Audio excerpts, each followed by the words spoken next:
cheat card. You ready to go? Oh, wonderful hair. Listen, welcome to the LA School of Comedy. As you can see, I'm filling in for my wife, Ines the Moose Southern Humorist. Took me a while to get her into bed today. No, none of this salacious. Save that for the shorts. Anyhow, listen. So, nothing worse than a woman who goes to urgent care. She goes to urgent care. I get 5 phone calls from urgent care down the street. Right? Doctor isn't here yet. Turned out the doctor never showed up. She was being treated by a PA. Then the worst thing is I work all day and she sends me to CVS. No story I wanted to tell tonight. Sends me to CVS to get her medication. I walk in there and there's this one guy that I just want to kill every time. He's the customer service representative. He's the guy that you go up and you say, my name is so-and-so, I want my medication.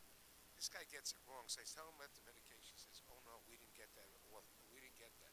So I walked down to the person he sends me to, and they're closing the gate. It looked like they were closing right before the Paramutual at Santa Ana.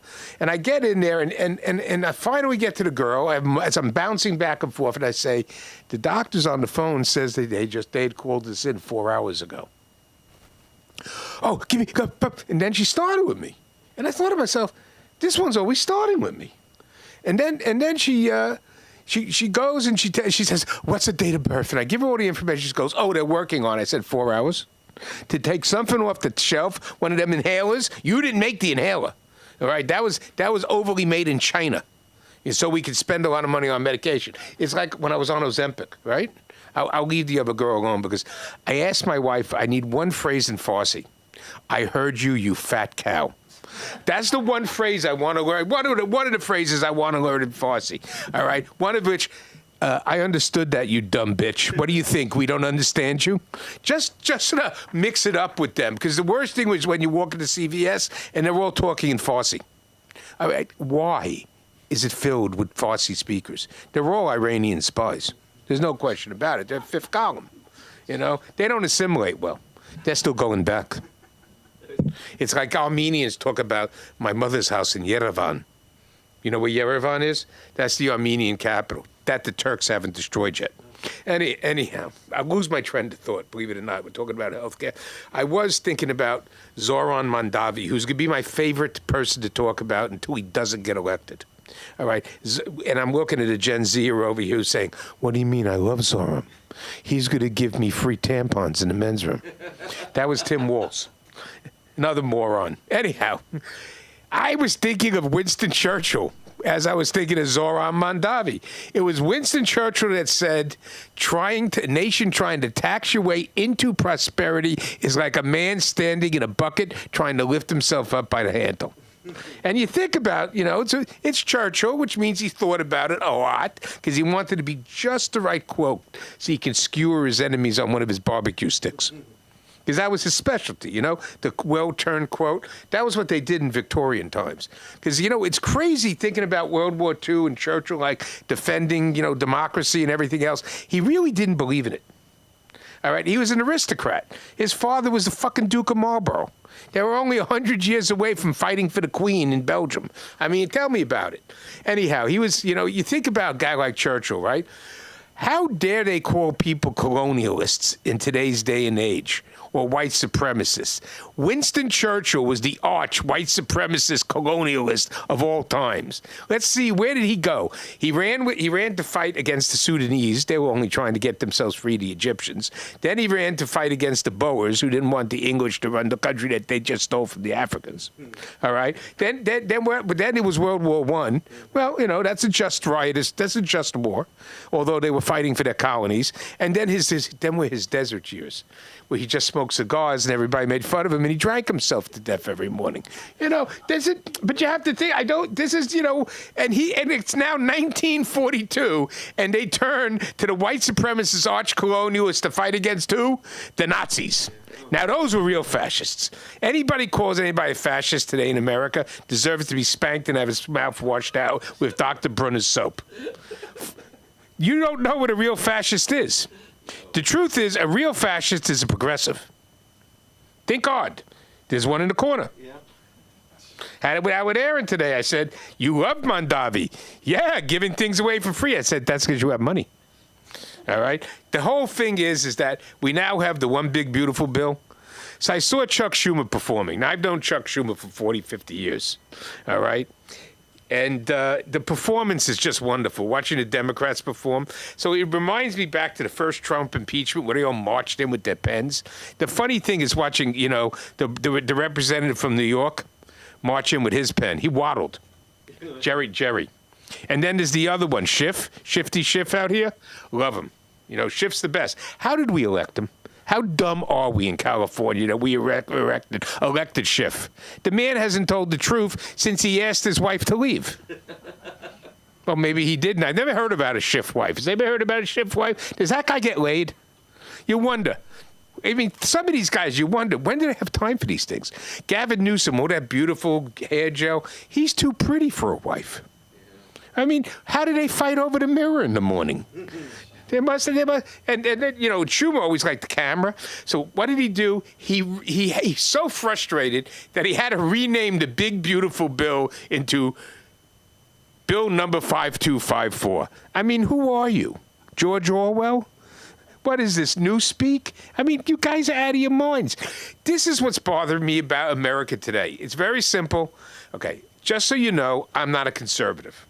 I'm not a liberal. I'm not a progressive either. I am what's going to be known as a Bill Maher liberal. Bill Maher liberals, and who are we?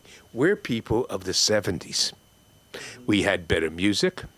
We had better clothes. We had better drugs. We had better sex.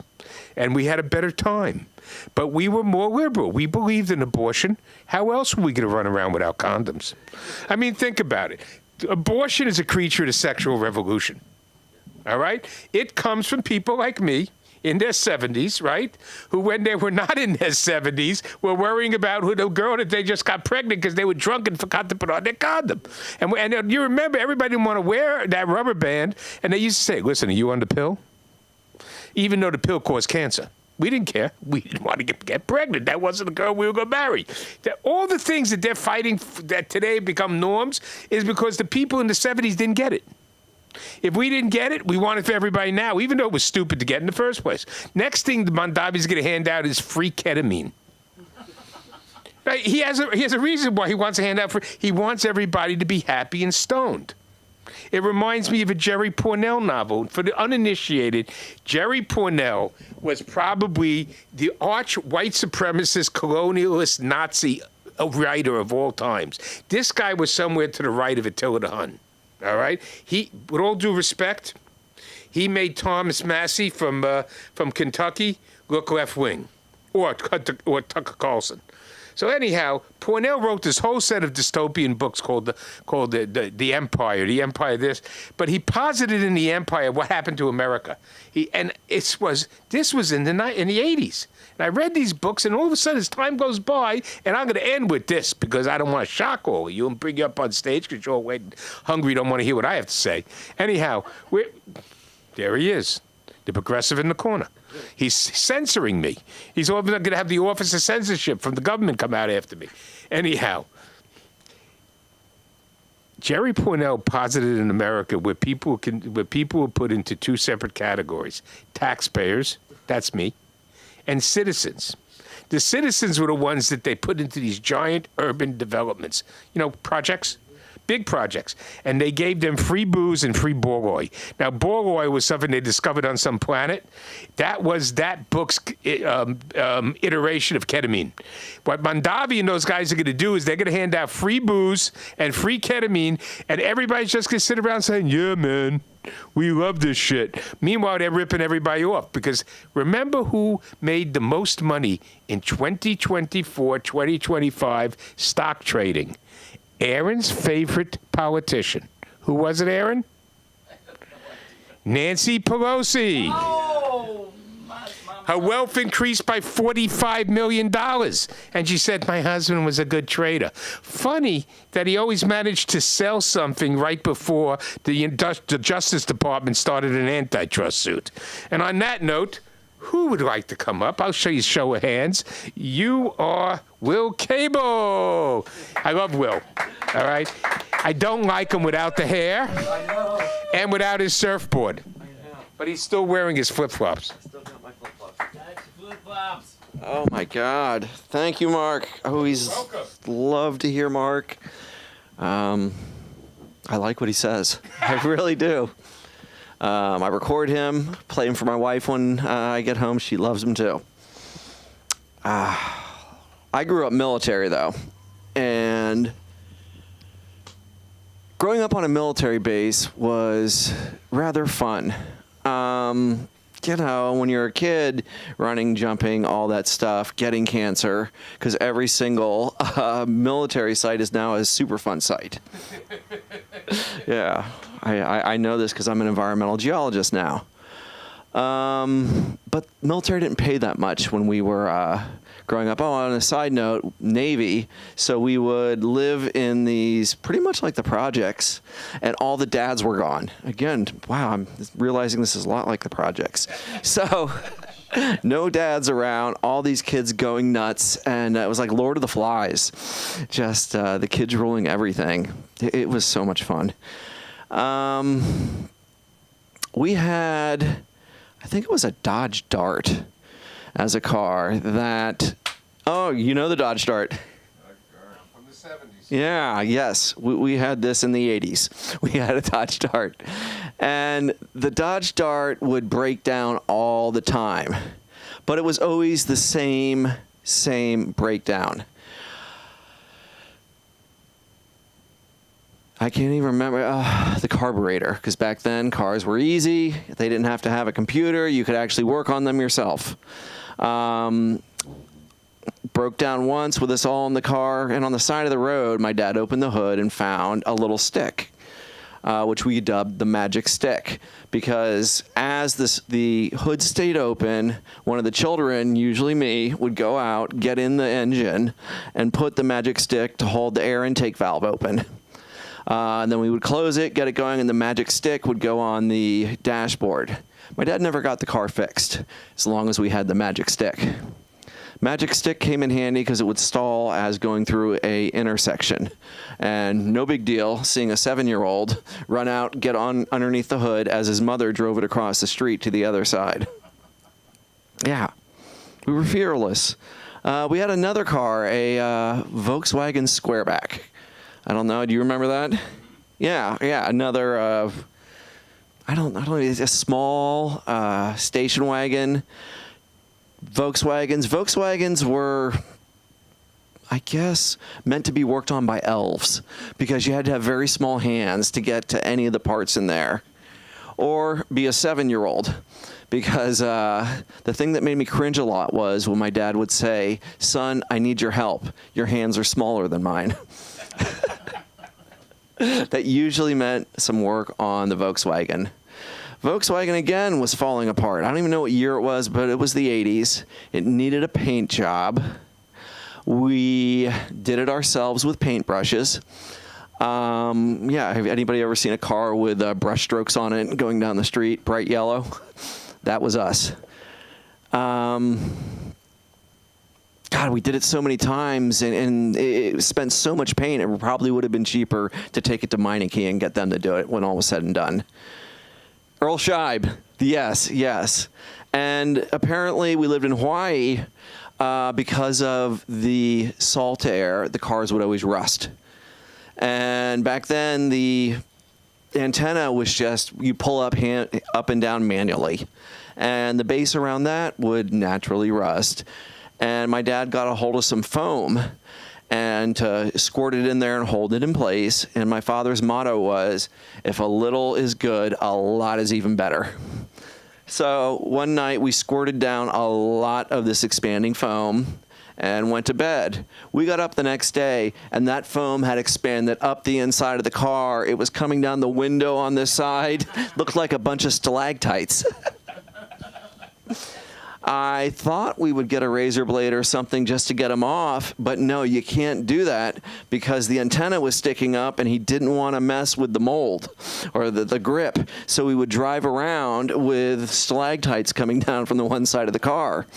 I think we even had to enter it from the other side for a brief period. Oh my God.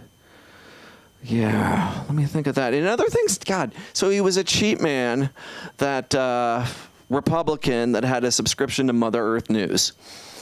Yeah. Later on in life, retired and got an organic farm. We would do all sorts of stuff with bombs and explosives on this 40-acre farm because you can do it out there. We had a wood pile about the size of an end zone, 2 stories tall. We started it, it was a winter day in Virginia, so it was about 29 degrees. We got these jars of starting fluid, which is ether, and we shoved a rag in one end and lit it on fire and threw it into the... No, that's not what I'm doing. I'm just moving the camera. Don't worry about it. Okay. Yeah, so what I learned that day was, I guess, a Molotov cocktail. Because when that hits, the glass breaks and the ether goes everywhere. And man, that'll go up quickly. That fire burned for 2 days. I thought we were going to burn down the woods, everything. I also made a bazooka once. That's a little kind of tricky. Not really to make, but there's a trick to it. You get a 4-inch PVC pipe about 6 feet long, some navel jelly, ammonia, diesel, and a match. Now, when you drop the match down, the problem is if it's a homemade bazooka, it doesn't necessarily go forward. Sometimes it shoots out the back. So you have to make sure there's either water behind you or I don't even remember what happened. I blinked a lot. We went in for dinner that night, and I put sunglasses on because I didn't have much eyebrows left. And my mom was like asking me, why did I have sunglasses on for dinner? Like, there was perfectly normal for, again, a 10-year-old to be wearing sunglasses at night for dinner. Oh, man. We took a fishing trip once to the Bahamas. Again, my dad wasn't around, only about 20% of the time. And then when I graduated high school, he retired. So I guess, a good father-son trip. We went to the Bahamas and rented a boat. He's a captain. Figured out, rent a boat. We went out on this reef and anchored, went snorkeling. And man, it was way out in the Bahamas, outer island. Like it was reef, turn around, and just blue. I mean, you could see forever. I don't know if it was a speck, if it was Africa, whatever. We started, okay, that's scary, so we might as well fish. My dad was very, very concerned with the boat drifting, so he had to set the anchor. That meant throw the anchor over and just gun the boat in every direction. And I'm talking about, the boat was doing wheelies, north, south, east, west. And I'm thinking, that anchor stuck. It's not going to come up. We start fishing and caught lots of half fishes. And I was like, how do we catch all these half fishes? Well, finally we saw what was getting our fish, Mr. Shark. And Mr. Shark finally came into the boat and did that. Now the sun's going down. Time to get that anchor stuck. Lo and behold, that anchor's not coming up. He's like, well, one of us is going to have to go down there and get it. And I'm like, well, no. And he's like, how about you just get in the water and tell me how you feel? And I'm like, no, the what? Be on the surface like a bobbing fish? No, I'm absolutely not going to do that. This isn't let's make a deal. Because again, and we could have just cut the line, but this is a very, very cheap man that was not going to lose a $19.99 anchor. Jumped in, and boy, I don't think I've ever could have gotten down there that quick and back up ever. Man. All right, now I'm feeling really scared, so I will end it at that. Thank you. Who are you? Where are we going to find you? Oh, I'm Will Cable, at Will Cable, WILCABLK on everything. I just did an appearance as Evil Tony Hawk on Perry Caravello Live, and that will be coming up again in probably about a month. Yeah, Will Cable. Let the homeless guy in. This is the strangest neighborhood. What lovely lady. Just come in. Don't wait. Anyhow, isn't it interesting how many of the comics that perform here have parents who are in the service? And they're all officers in one form or another, and all I hear are crazy freaking stories. All right? But, and I didn't want to do a whole lot of time in between, but Will Cable reminded me of American cars. All right. My first car was very similar. It wasn't, though, one of them tiny cars that aren't any good. It was a Chevy Biscayne, which was, talking of cheap, the cheapest model of the Chevy Impala you could buy. This was a 64 Chevy Biscayne that was my grandfather's. Lo and behold, it had nothing but an AM radio, but it was the best Grateful Dead concert car you could ever get. Why? It was a monster. It only had a straight six engine, had no air conditioning, but meanwhile we're going from place to place, but it could drive six. 3 in the front, 3 in the back, and the trunk was big enough for all the camping supplies. And it never died. It went from me, my grandfather, to me, to my cousin, who got into an accident on the Bronx River Parkway and it got hit by a truck. Truck didn't make it. Those were cars. They were. Okay, and speaking of Volkswagens, why would you have to have small fingers to fix a Volkswagen? Weren't they built by big hulking Nazi Aryans? No, what they build in Vietnam now? I don't get it. Elves. They must have been elves. Elves are slaves. One or the other in Germany. Anyhow, who's the next victim we shall bring up here? But, just thinking about those cars. All right, I remember that car you were talking about, Dodge Dart. That sucked. The Volkswagen, not too good. The Chevy was good. It was a Chevy. You could fit 6 in the dark. Not only that, they're still driving them in Tijuana with the backs up. Anyhow, we're going to call on Prav. There he goes.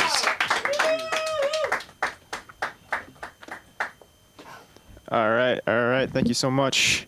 So my name is Prav. It's like Providence without the idents. My friend was like, you should go by Prav as in rhymes with suave. I'm like, that's the most fuckboy shit ever. Yeah, I'm not gonna do that. I recently turned 30. Yep, turned 30. No claps. All right, you guys aren't excited for me. Thank you. We're all 30 here, yeah. But I'm trying to eat healthy. I've been going to Erewhon. When I first moved here, I thought people were saying Air Juan. I was like, is that a knockoff Air Jordan? Yeah. I think I would like it better, though. Like, I feel like Juan wouldn't charge me $30 for a smoothie. And, yeah, I like my smoothies with no ice. Yeah. All right, didn't really hit. Yeah, so there's kind of like a epidemic going on. I'm trying to eat healthy. There's an epidemic of men drinking matcha. A lot of men are drinking matcha these days. I know I look like I drink matcha, and that's because I do. Yeah, but I feel like matcha should be reserved for just women and me. Like a matcha latte now is like $10. Like $10 a day. That's $300 a month. That's the price of an chip. That's like triple my utility bill. I should have to choose between my lights turned off and yeah.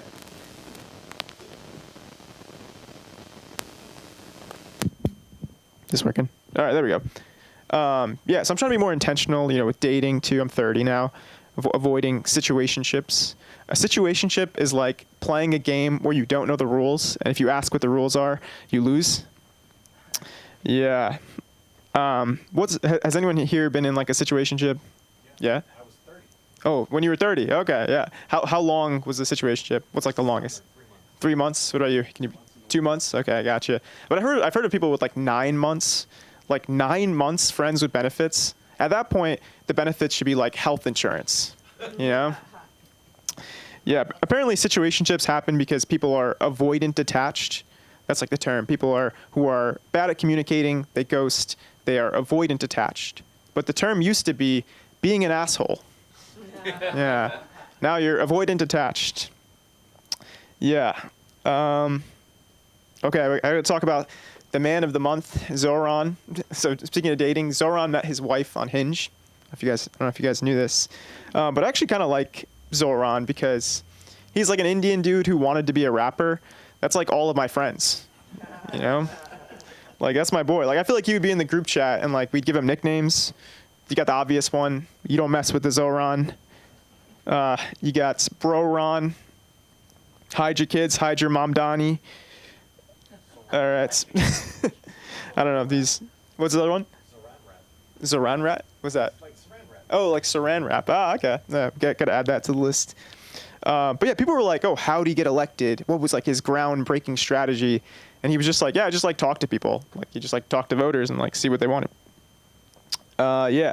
The one thing I don't like about it though is that like now that we're probably gonna have an Indian New York City mayor, my mom's like, I should probably run for mayor of LA. Like, you know, Indian parents compare you to people, and like now I'm getting compared to someone who's gonna maybe be mayor. Not the best. What else is going on? I got laid recently. Thank you. Laid off from my job. Yeah, it's tough. No, I might be going back to school to get a master's. I had a corporate job, and it was so bad that I wasn't like, oh, I'm sorry. I might be going back to school to get a master's in psychology. I had a corporate job, and it was so bad that I wasn't like, oh, I should go to therapy. I was like, oh, I should become a therapist. Yeah. Like I mentioned, I'm Indian, and sometimes being like an Indian comic, some people say some like offhanded remarks to you. I remember this one lady, she was like, all Indian people should be doctors. You shouldn't be a comedian. And I was like, you cannot say that, Mom. It's messed up. What else is going on? This is like some new stuff, but I feel like Trump kind of runs the country like he's playing Monopoly, you know? Like his executive orders are kind of like get out of jail free cards. And then he just announced that the war was over, like the war in the Middle East. Like that's kind of like just flipping the board and being like, yo, I won. Like, you know? All right, I think that's all I want to do. Thanks, guys.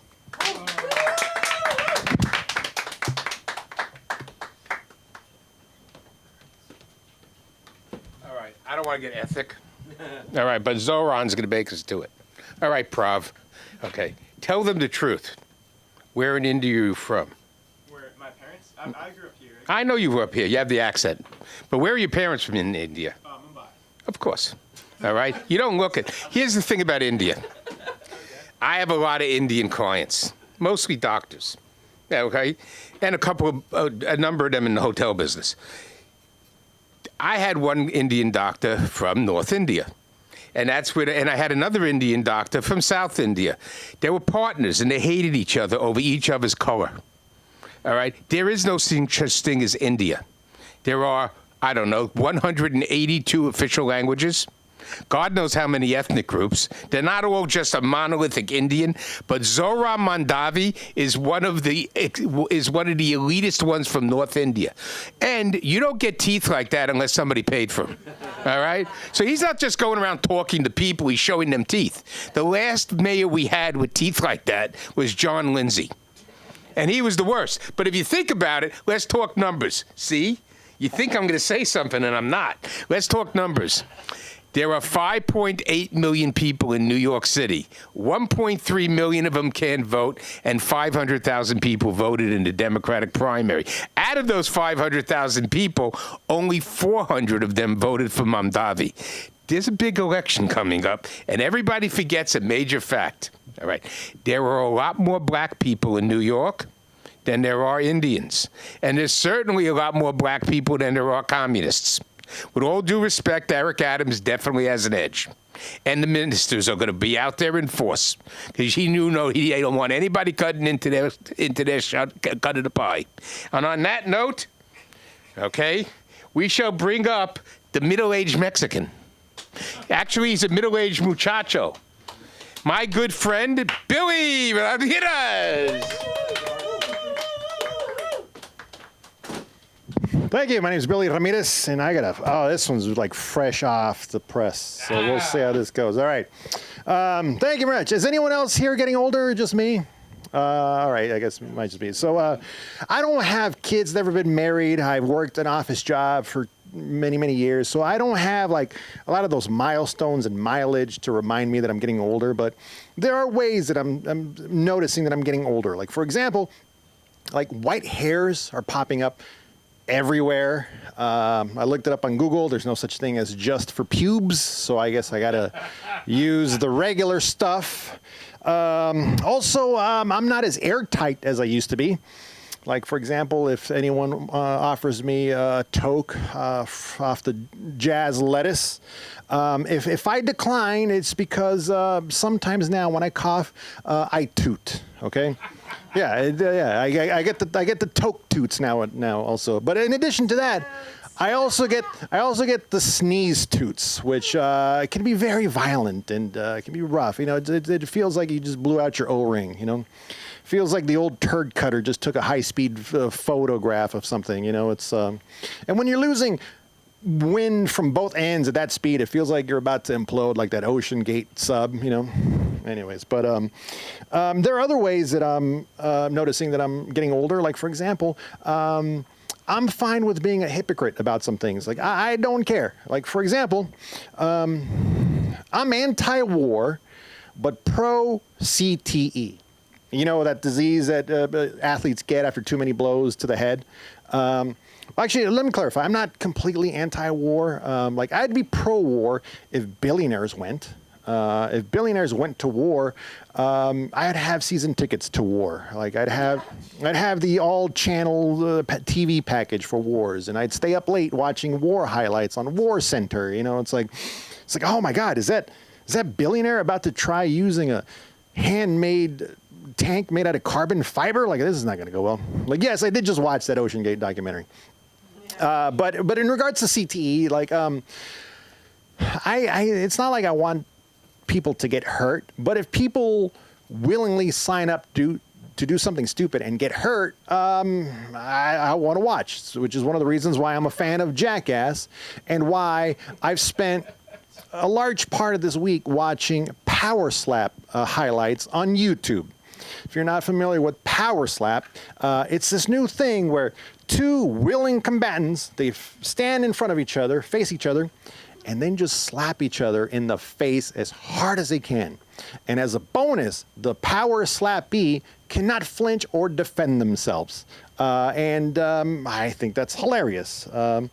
Like, you know, it's like if you sign a form to participate in Power Slap, knowing what it is, then, you know, I'm going to root for you, whatever. It's like, I just don't want to hear that, you know, your face hurts and your vision's blurry. You don't remember what street you live on. Like, you sign the forms, you know.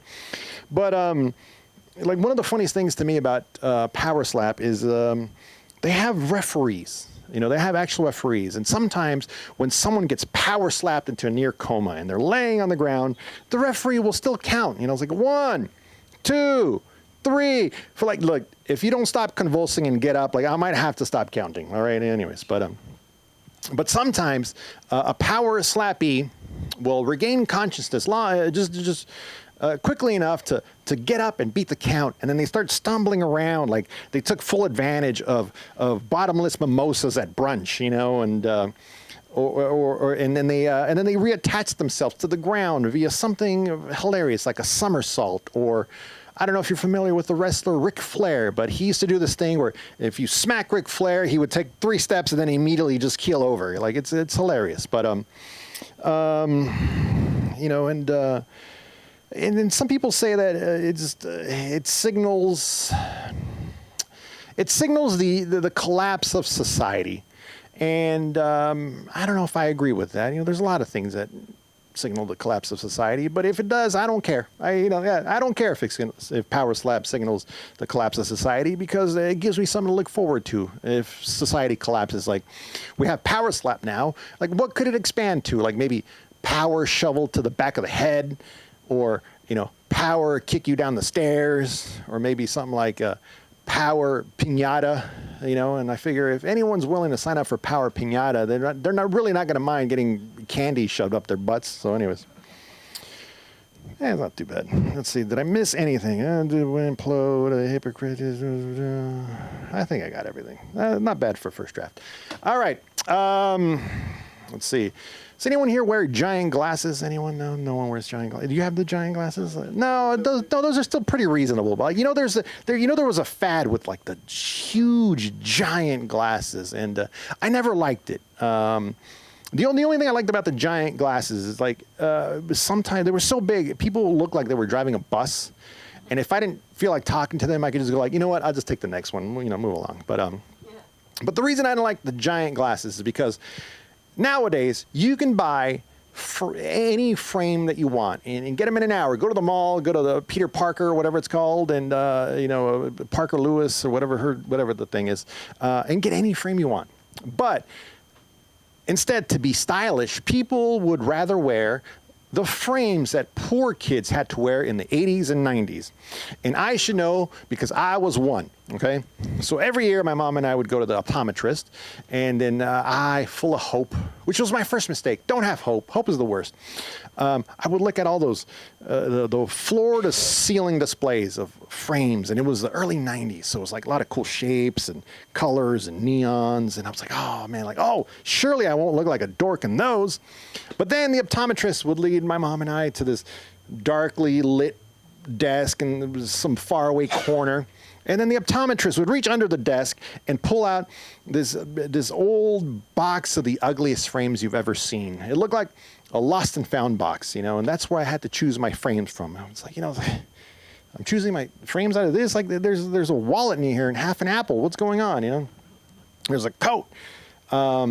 Yeah, and that's what I had to choose my frames from. And, I called it a lost and found box of the world's ugliest frames, but maybe that's not so accurate, because I think more accurately, I should call it a found and lost box, Like found a box of the world's ugliest frames, and lost your chances of making friends for the school year. Let's see, what else do I have? That first one went a lot quicker than I thought it was going to go, so... It did. I was like, yeah, man. I rehearsed it. It was like 6 minutes, and now, how much time do I have? 2 minutes. Oh, okay. Yeah, that's too bad. Perfect. So I was speaking with my brother recently, and this conversation, we reminisced about our ugly glasses and other things, and it reminded us of this incident where my family and I, back in the early 90s, we got violently sick off of Neapolitan ice cream from Grocery Outlet. Now, this might sound like it's an anti-grocery outlet joke, but no, trust me, it's a pro-grocery outlet joke. But it's one time, my family and I, we got violently sick off Neapolitan ice cream from Grocery Outlet. And when my dad and I felt well enough, we went back to the Grocery Outlet on Monterey Road in San Jose. And I don't remember the specific conversation that my dad and the manager had, but I do remember the very end where the manager reached his hand out, and he took the remaining ice cream from my dad, and he looked him right in the face, and he said, I'm going to send this back to the lab. And this recent conversation with my brother reminded us that, it's been almost 35 years, and we never heard back from Grocery Outlet. And also, I'm pretty sure that Grocery Outlet, the discount grocery store, doesn't have a lab. What's up with that? Like, the manager just made up a lab to save on $1.39 worth of Neapolitan ice cream, and Grocery Outlet, they're a discount grocery store, and they have room to be shady. So here's the pro part: the manager could have just lied, or just could have done just anything other than make up a lab. He could have looked at my dad in the face like, "Oh, so you got sick off of the ice cream?" And they could even just work it into their advertisement, like, oh, so you got sick? Yeah, it happens. Grocery Outlet. Or, they could even go as far as, oh, you got sick off our ice cream? Okay, but did you die? Grocery Outlet. Anyways, that's all I have for today. My name is Billy Ramirez. You can find me at billyramirez.com and on Instagram at middle-aged muchacho. Please welcome back to the stage America's sweetheart, Mark Zafran. Billy reminded me of something. Believe it or not, my family were immigrants. Well, so was everybody else here except the Indians, and they came from Alaska and Siberia. Yeah, but it did. It's just a matter of time, Where do you think the Indians came from? Across the land bridge, Siberia down, and there were actually, trees in Siberia at that time. Then they migrated down as they dropped people off, until they finally reached, South America, where they developed cannibalistic tendencies, human sacrifice, shit like that. But they built beautiful civilizations. Not what I wanted to talk about, by the way. Anyhow, my parents, my mother was the first born here, but she never got out of the old neighborhood. When my family came, they found themselves on two places, Bronzeville and in Brooklyn, and the Lower East Side of Manhattan. All right? The little booby, they called her, God knows why. I heard she was about yay high. And that's why I'm short. Anyhow, my parents kept taking me back to Lower East Side to get things. When he talked about poor people glasses, they used to take me to an optometrist that specialized in Medicaid. But it wasn't Medicaid at the time. They specialized in people who didn't have money. You know, old people living on the Lower East Side. So I always had those black framed glasses, you know, that looked like they were made, you know the ones I'm talking about? They were made out of Bakelite. They didn't even use plastic. They used this thing called Bakelite, which they used to use for floors. All right? So that was that, and I couldn't get friggin' Levi's. My whole life, I was stuck with two things I couldn't get. I couldn't get Levi's. I had to have Wranglers or some other off-brand, and I wasn't able to get Izod shirts. Do you know how difficult it was in high school having to wear those little penguins? It was embarrassing, all right? I couldn't get Izod. I was, you know, because it was too expensive. No, because I had to go to Macy's and Bloomingdale's. I didn't know what Macy's and Bloomingdale's were, and I grew up in New York. So here we are on the Lower East Side, all right, talking about sweatshops. This place is in a rickety tenement with the boxes all along the staircase. And to go up and get a pair of jeans, you had to trudge up 3 flights of stairs with the boxes. And they tell you where it is. The name of the place was Klein's. Age. How did you know about it? Not that Klein's and other Klein's, all right? This was the small Klein's, not the big Klein's, all right? Big A.J. Klein's. It was just a family outfit. They all did well. They probably lived on Long Island while the rest of us were trudging down the Lower East Side. I thought I would share that because I had a couple of other things to talk about that I wasn't going to talk about. Anyhow, we're going to have a little female energy today. Cool. Yeah, it is cool, right? Yeah. Come up and regale us with your femininity. Okay. V. I'm regaling my femininity. Then we'll talk about why Sidney Sweeney was invited to Jeff Bezos' wedding.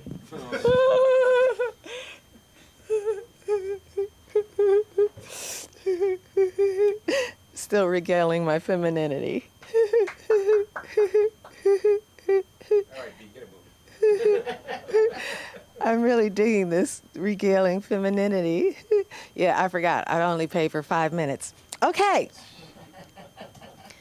You guys saw when the LA mayor had her press conference a couple of weeks ago, right? And several ICE agents seized Senator Alex Padilla.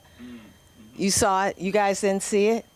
Oh, they muscled him out of the press conference and then wrestled him to the ground, threw him on the carpet, got on top of him, and handcuffed him.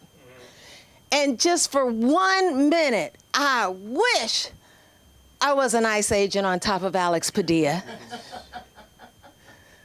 On that carpet. Rug burns and all. And I know his wife would have said, yeah, V, Alex is good on the carpet. Have any of you ever suffered rug burns well earned? Yes? Not yet? Oh, wow. Well, I happen to have a gay friend who's very proud of his forehead rug burn. He said, it was a long hallway.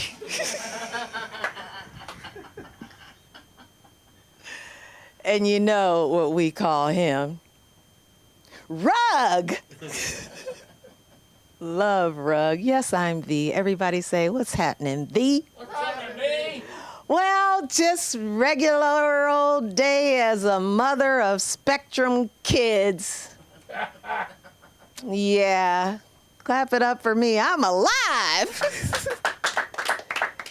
Yeah, and my youngest broke my laptop. It was no longer a laptop. It was a flap top. I took it to my computer guy who fixed it. I was so happy. Came home and brought it and put it back on the desk. And the next day, guess what happened? He broke it again. This time, separated it in two. Took it back to my fabulous computer guy. He fixed it when I went to pick it up. He was waiting for me. He put this thing on the table when I walked in the door. Don't. I'm like, what's that? He said, military grade. I'm like, military grade? He said, this is a military grade laptop. You can run a tank over it and it won't break. I'm like, oh, yay, thank And so I took it home. Wait, sidebar. I saw my military grade laptop in a Steven Seagal movie once. I said, is that my military grade laptop Morris Chestnut is fingering?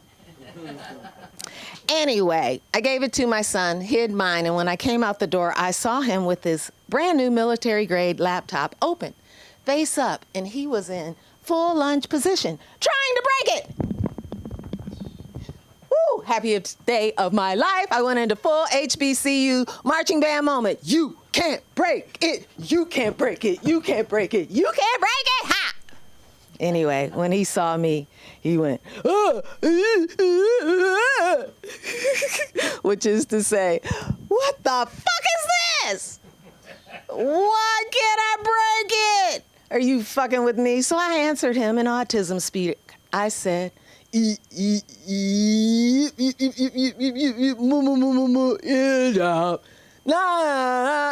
which is to say, get a job and pay for that military grade laptop. And yes, I'm fucking with you. I've been V. Yo, V! Thank you very much. You realize, of course, like most comedy, that comes from deep personal pain. It is. It's deep. Deep. Not only did she have to carry that military grade laptop around, she had to put up with the kid yelling at her in autistic talk. Yeah. It's a little rough to like translate this sort of thing. Me, I never had that, pleasure, displeasure. They're kids. But most kids are destructive. Exactly. Will tell you. Yeah. All right. He has naked kids. Ahmed, you going up? Shit, I wasn't planning on it. Well, you don't have to. This is a free place. Let's do it. Yeah, take a minute or two. Yeah. This is one of Aaron's proteges, right? Oh. Yeah, look at it. You could do Macbeth, right? Sure. Okay. I'm gonna give y'all like 90 seconds because I have never written a joke in my life. I also want to preface with one thing. I heard someone earlier say, we're all 30 here, right? No, I'm 28. I just fucked my life up a lot faster than y'all, That being said, as I get older, as I approach 30, I started doing a lot more 30-year-old man things. I start having more 30-year-old man thoughts, I start getting angry at small things I probably shouldn't get mad at. Trendy foods, trendy dances. People having fun makes me mad nowadays. I'm seeing men dance with their hands above their heads. What do we do? Like, why are you so happy? You haven't suffered enough if you're dancing with both your hands over your head like this. You're too whimsy. Too much whimsy's in your soul. Live a little. You've never missed right. I can tell. So, I actually do have a lot in common with a lot of you guys. I also come from a immigrant background, just like my man's Mark. My full name is actually a province in India. It's Ahmed something. I'm sure you can tell Prav. You can probably guess what that second part is. My family also has a naval background. They rafted here from Africa.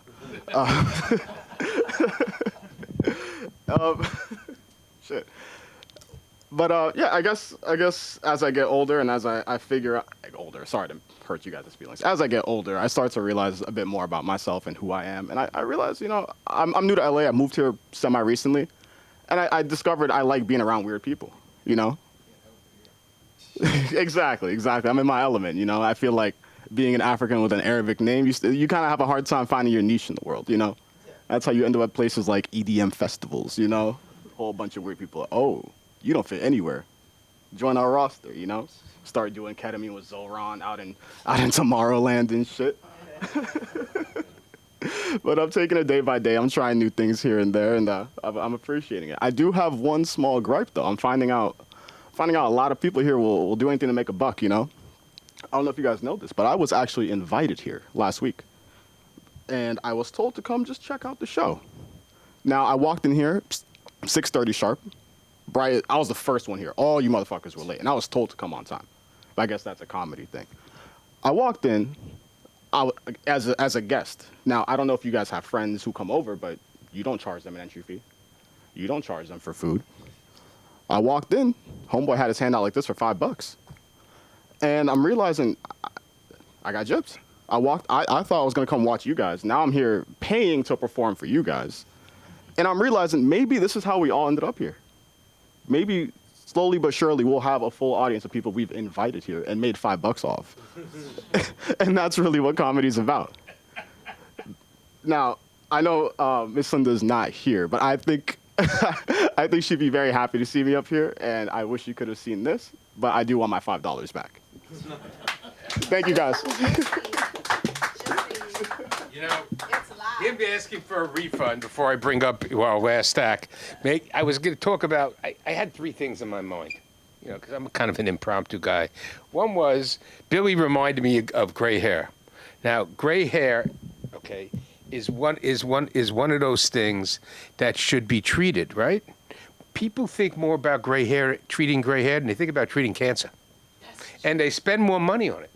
And if you think about it, gray hair is one of the great scams of all times, because the amount of money that people spend, all right, on gray hair can rebuild downtown LA. All right?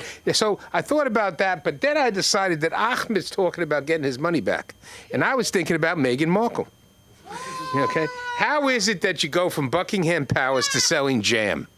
And you sell jam in such an incomplete way that she had to return people's money because she oversold it. What are you, American Airlines, overselling the seats? Anyhow, and they never give you a refund. They give you a voucher. All right. You ever get stuck at the airport and they give you a voucher for a shitty hotel? I say, give me the refund. Anyhow, we have here at the LA School of Comedy many things going on. We have Justin Chafin on one of those days, Tuesdays, Thursdays? Sundays with the Right Club. The Right Club is something you should all check out. The Right Club will come. Dustin will teach you how to write. Believe it or not, comedy is something that you have naturally in you, but you can learn how to be better. All right? And better is how to hold the mic, how not to throw it on the floor, how not to disconnect it, you know, how to stand, how to get the joke going. But Sundar teaches you that stuff. That's the LA School of Comedy. But Dustin teaches the hard and fast about writing. But we also have one of our great flagship enterprises here, Aaron McIntyre. He's not coming up yet. I'm not finished. All right? Aaron McIntyre, not his real name, by the way, which shows you he's an actor. All right? You know, and I thought of Aaron last night as I was watching the Inspector Allen Mysteries from the BBC. All right? Great acting on those shows. They actually say things, you know? There's no special effects, anything like that. But anyhow, we have here the film, what is it? The Film Actors Cafe. All right, which is a nod to the historics of this neighborhood. This place, before someone took it over, used to be the happy place for disabled actors. People would come in wheelchairs and everything else, and they would have acting classes. It was kind of interesting. It was run by a guy who had one role that I can remember, but he was Dwight Yoakam's guitar. What do they call him? Guitar guy. The guy that carries the guitar. Yeah, the guitar roadie. My daughter has Dwight's guitar. Anyhow, I'm going to bring up Aaron, a great acting teacher. You should all sign up for Aaron's classes. And remember, Aaron's not a great businessman. He gives it out for free. That's because he's taking Zoran Mandavi lessons. Here we go. Our headliner tonight, Aaron McIntyre. Also military, but Air Force. That's right. Thank you, Mark. Thank you. Thank you. Yes, I am military as well. How many bases? Oh my God, 4, 5. No. How long did it take you to get to third base?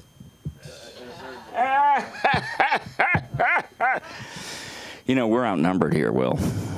You know, we're the only white people here. Okay. Which I feel really good about because I don't trust white people. I don't like them. I don't like them.